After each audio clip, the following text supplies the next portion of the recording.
पिछले 6000 सालों से अनछुआ टापू। भले ही देखने में ऐसा ना लगता हो, पर इसे दुनिया का सबसे खतरनाक टापू माना जाता है। पहली नजर में ये बंगाल की खाड़ी में स्थित अंडमान निकोबार द्वीप समूह के ढेरों दूसरे द्वीपों जैसा ही लगता है, लेकिन इसके तट पर ये कौन सी आकृति दिख रही है और इस टापू पर कौन से गहरे राज छिपे हुए हैं? चौंकने के लिए तैयार हो जाइए, क्योंकि हम आपको मिलवाने वाले हैं दुनिया की अंतिम बची पूर्व पाषाण कालीन जनजाति से, जो कभी ना कांटेक्ट की जाने वाली दुनिया की मात्र चंद सभ्यताओं में से एक है। लेकिन ये लोग इतने लंबे समय तक सभ्यता से आखिर कटे कैसे रह गए? बाकी की सारी दुनिया में तो विकास पैर पसार चुका है। विडंबना देखिए, नॉर्थ सेंटिनल टापू की सेंटिनेलीज जनजाति के लोग बाहरी दुनिया में कभी नहीं गए, लेकिन माना जाता है कि ये अफ्रीका से निकलने वाले मानव के सबसे शुरुआती समूहों के वंशज हैं। आमतौर पर देखा गया है कि यूरोपीय साम्राज्यवाद किसी भी देश के मूल निवासियों के लिए हमेशा ही बुरा रहा है, लेकिन किस्मत से सेंटिनेलीज अंग्रेजी हुकूमत के तले आने से बच गए और आज तक उनका बाहरी दुनिया से कोई खास कांटेक्ट नहीं हो पाया, लेकिन थोड़े बहुत संपर्क जरूर हुए। सेंटिनेलीज अफ्रीका से निकलने वाले सबसे पहले मनुष्यों के वंशज हैं और इस टापू पर करीब 6000 साल पहले बसे थे। इनका ओंगे लोगों से भी परिचय है, जो अंडमान द्वीप समूह पर रहने वाली एक दूसरी जनजाति है।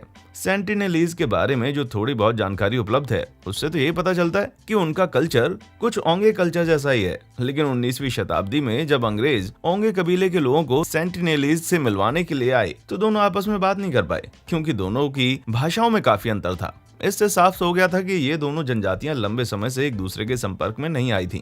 1771 में ब्रिटिश सर्वेयर जॉन रिची ने ईस्ट इंडिया कंपनी के लिए काम करते वक्त नॉर्थ सेंटिनल आइलैंड पे किसी तरह की रोशनी देखी। आपको इनका नाम कोलंबस के साथ याद आ रहा होगा। कोलंबस की तरह रिची इस टापू पर रुका नहीं, बल्कि डायरी में ढेर सारी रोशनी की एंट्री करके आगे बढ़ गया। फिर 1867 तक ऐतिहासिक दस्तावेजों में टापू का कोई भी जिक्र नहीं मिलता। 1867 में इंडियन मर्चेंट शिप निन्वेह इस टापू के तट पे दुर्घटनाग्रस्त हो गया। करीब 100 नाविक जिंदा बचे थे और कुछ दिन बीच पे रहने के बाद सेंटिनेलीज ने उन पर हमला कर दिया। उन्हें अपने टापू पर किसी का भी आना पसंद नहीं था। एक छोटी सी नाव में बैठ के भागने से पहले कैप्टन ने नोटिस किया कि उस आदिवासी के हाथ में लोहे की तीर थी। बाद में उसे और सेंटिनेलीज के हाथों में जिंदा बचने वाली सभी लोगों को एक बचाव दल ने बचा लिया। इस घटना से सीख लेते हुए अंग्रेजों नॉर्थ सेंटिनल टापू को अगले 13 सालों के लिए अकेला छोड़ दिया। लेकिन अंडमान कॉलोनी के इंचार्ज मॉरिस विडाल पोर्टमैन ने 1880 में टापू पर जाने के लिए एक अभियान का नेतृत्व किया। वे अंडमान की दूसरी जनजातियों में कुछ लोगों को रास्ता दिखाने के लिए अपने साथ ले गए थे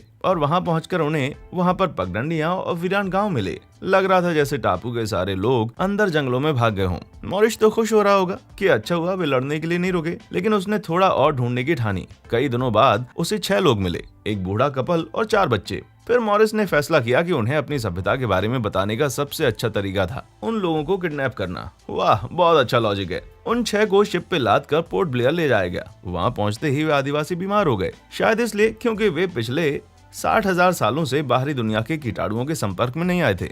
दोनों बुजुर्ग मर गए, जिसके बाद बच्चों को गिफ्ट के साथ टापू पे वापस छोड़ दिया गया। पोर्टमैन की नजर में अपहरण और हत्या का कारण बनने जैसे अपराधों की कीमत महज कुछ तोहफे देकर चुकाई जा सकती थी। असल में उसे अपने किए पर जरा भी पछतावा नहीं था और उसने तो सेंटिनेलीज का अपमान भी किया। उसने इन लोगों को बेहद फूहड़ और हद से ज्यादा बदतमीज बताया। मॉरिस ने उसके बाद टापू की और भी कई ट्रिप लगाई। किस्मत अच्छी थी कि इतनी खराब पहली मुलाकात और बाहरी लोगों के लिए सेंटिनेलीज के मन में भरी नफरत के बावजूद वो जिंदा बच गया। लेकिन अंत में उसे शायद थोड़ा बहुत पछतावा हो रहा था, क्योंकि उसने लिखा कि सेंटिनेलीज से बाहरी लोगों की मुलाकात से किसी का कोई फायदा नहीं, उल्टे नुकसान ही हुआ है। उसके बाद से नॉर्थ सेंटिनल आइलैंड से छेड़छाड़ होनी बंद हो गई। लेकिन 1896 में पोर्ट ब्लेयर से भागा एक कैदी इसके तट पे पहुंच गया। सेंटिनेलीज शायद उस अपहरण की घटना की वजह से बाहरी लोगों से तंग आ चुके थे और उन्होंने कैदी को तत्काल मौत के घाट उतार दिया। 1960 के दशक तक किसी भी मानव वैज्ञानिक या समाज शास्त्री ने सेंटिनेलीज का अध्ययन नहीं किया था। भारतीय मानव वैज्ञानिक त्रिलोकनाथ पंडित ने 1967 में सबसे पहले इस टापू पे कदम रखा और पोर्टमैन की तरह उन्होंने भी इसे शुरू में वीरान पाया। उनका क्रू खाली झोपड़ियां खोजता रहा और कैंडी, कपड़े जैसे छोटे मोटे गिफ्ट छोड़ने के साथ अपनी स्टडीज के लिए कुछ सामग्री भी जुटाई। कुछ सालों के बाद मानव वैज्ञानिकों का एक दूसरा ग्रुप डॉक्यूमेंट्री शूट करने के लिए नॉर्थ सेंट्रल आइलैंड पहुंचा। उन पर हमला होने के डर से क्रू के साथ पुलिस भी थी, लेकिन लेकिन जब तीरों का एक झुरमुट उड़ता हुआ उनकी नाव की तरफ आया तो उनका ये डर बिल्कुल सही साबित हुआ। वे पीछे जाकर तट पे हमलावरों से थोड़ी दूर उतरे, लेकिन तीर आने का सिलसिला फिर शुरू हो गया और नारियल, बर्तन, सुअर और खिलौनों का गिफ्ट देने के बावजूद भी रुकने का नाम नहीं ले रहा था। डायरेक्टर को जांग में चोट लगी और उसे तीर मारने वाला आदिवासी जोर जोर से हंस रहा था और दल के दूसरे लोग क्रू द्वारा छोड़े गए सुअर और खिलौनों को जमीन में गाड़ रहे थे। देखिए तो क्या बढ़िया क्लोजअप तस्वीर आई है। क्रू की डॉक्यूमेंट्री का सफर इसी घटना के साथ खत्म हो गया और वो वापस लौट आए। फिर 1981 में प्राइम रोज नाम की एक शिप टापू के पास जमीन से टकरा गई। पहले तो क्रू को जमीन देखकर बड़ी राहत मिली, लेकिन जब हथियारों से लैस सेंटिनेलीज को दौड़कर अपनी तरफ आते देखा तो उनकी ये राहत परेशानी में बदल गई।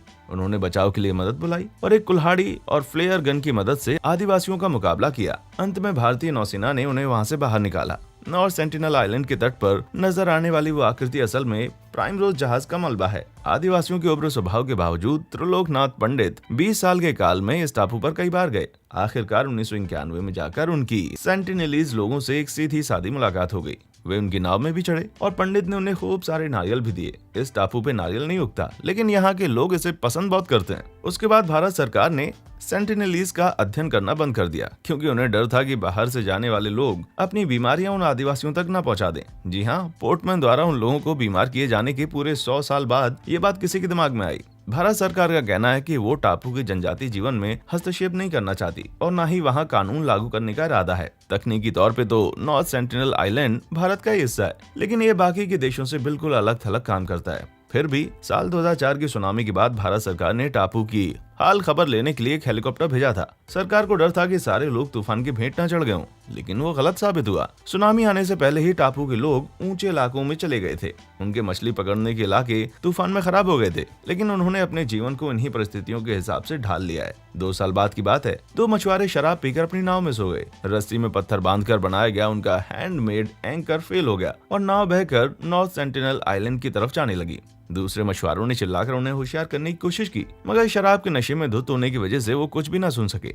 इसीलिए कहा जाता है, नशे की हालत में कोई भी काम ना करें। उनकी नाव बहकर टापू के नजदीक चली गई और सेंटिनेलीज ने उन्हें तीरों से छलनी करके मार डाला। जब इंडियन कोस्ट गार्ड ने हेलीकॉप्टर की मदद से दोनों की बॉडी निकालने की कोशिश की तो उन्हें भी तीरों की बौछार झेलनी पड़ी। अंत में उन्होंने हार मान ली और बताया कि दोनों को बीच पर बनी कब्र में ही दफनाया गया है। इस घटना के बाद से भारत सरकार ने टापू के इर्द गिर्द 3 मील का घेरा डिक्लेयर कर दिया, जिसके अंदर जाना सभी को मना है, ताकि टापू के आदिवासी भी सुरक्षित रहें, भूले भटके यहाँ पहुँचने वाले लोग भी सुरक्षित रहें। एकदम अलग थलग रहने और बाहर के लोगों से ना मिलने की वजह से हमें सेंटिनेलीज के बारे में बहुत ही कम पता है। ये शिकार मार के खाने वाले लोग हैं, जो कृषि का विकास होने से पहले ही इस टापू पर आकर बस गए थे।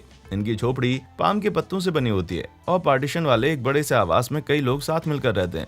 हथियारों के नाम पे उनके पास तीर और भाले होते हैं। टापू के ऊपर उड़ान भरने वाले हेलीकॉप्टर से मिले तीरों से पता चलता है कि ये लोग शिकार करने, मछली पकड़ने और युद्ध जैसे कामों के लिए अलग अलग तरह के नोक वाले तीर इस्तेमाल करते हैं। ये टापू चारों ओर से कोरल रीफ से घिरा हुआ है और यहाँ नाव खड़ी करने के लिए कोई ठीक जगह भी नहीं है। टापू का ज्यादातर हिस्सा जंगलों से ढका है, जिसकी वजह से यहाँ रहने वाले लोगों की सटीक संख्या का पता लगाना नामुमकिन है। एस्टिमेट की माने तो यह आंकड़ा 50 से लेकर 500 तक कुछ भी हो सकता है। 3 मील का एक्सक्लूजन जोन घोषित किए जाने के बावजूद सेंटिनेलीज पे मंडराने वाला खतरा पूरी तरह से टला नहीं है। अंडमान के टूर ऑपरेटर मेहमानों को अक्सर इन टापुओं पर रहने वाली प्राचीन जनजातियों से मिलवाने का ऑफर देते हैं। कुछ ने तो यहाँ की एक दूसरी जनजाति जड़ावा का भरपूर शोषण भी किया है। एक रिजॉर्ट वाला जड़ावा रिजर्व के पास एक नई बिल्डिंग बनवा रहा था, लेकिन लोगों द्वारा आपत्ति किए जाने के बाद काम रोकना पड़ा। अंडमान ग्रैंड ट्रैंक रोड पे रोजाना सैकड़ों गाड़ियां दौड़ती हैं और उनके ड्राइवर जड़ावा लोगों को जू के जानवरों की तरह ट्रीट करते हैं। इन्हीं सब कारणों से अंडमान के मूल निवासियों का भला चाहने वालों की चिंताएं बढ़ती जा रही हैं। कुछ लोकल टूर ऑपरेटर्स ने तो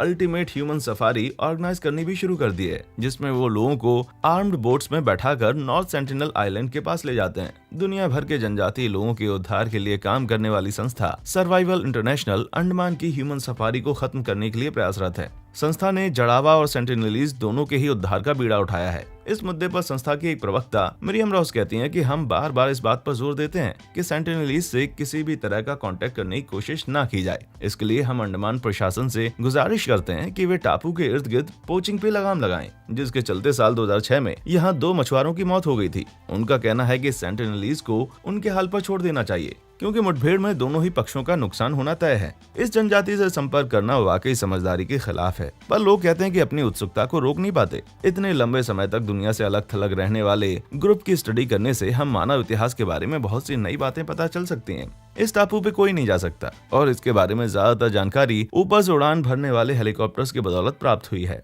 लेकिन इससे सेंटिनेलीज लोगों के जीवन पे बुरा असर पड़ता है और हेलीकॉप्टर को तीरों की बारिश भी झेलनी पड़ती है। नई टेक्नोलॉजी आने के साथ साथ लोग ड्रोन जैसी चीजों की मदद से आइडिया देते हैं। इससे बहुत सी दिक्कतें तो कम हो जाएंगी, लेकिन नैतिकता और कबीले की प्राइवेसी का खतरा हमेशा बना रहता है। कुछ लोग पूछते हैं कि क्या कृषि और चिकित्सा जैसी आधुनिक सेवाओं से सेंटिनेलीज को फायदा नहीं मिलेगा, लेकिन मानव वैज्ञानिक सीता वेंकटेश्वर का कहना है कि इस तरह की मॉडर्न सुविधाएं प्राचीन जनजातियों के लिए फायदेमंद से ज्यादा नुकसानदेह साबित होती हैं। अपनी बात को साबित करने के लिए वो जड़ावा का एग्जाम्पल देती हैं, जिन्हें शराब और तंबाकू की लत लग गई थी और बाहर के लोगों से उनका संबंध बहुत ही सदा हुआ और एक तरफा सा था। माना कि सेंटिनेलीज जनजाति के बारे में जानने की लोगों के मन में बड़ी दिलचस्पी है, लेकिन उन्हें दुनिया के सबसे डरावने टापू पे अकेला छोड़ देना ही सबके लिए बेहतर होगा। क्या हमें सेंटिनेलीज को देखने जाना चाहिए या उन्हें उनके हाल पर छोड़ देना चाहिए? आपकी क्या राय है? नीचे कमेंट सेक्शन में हमारे साथ जरूर शेयर करें। वीडियो पसंद आया हो तो लाइक और सब्सक्राइब करें और सभी ताज़ा अपडेट्स पाने के लिए बेल आइकन को दबाना ना भूलें। हमारे चैनल पर आने के लिए आपका बहुत बहुत शुक्रिया।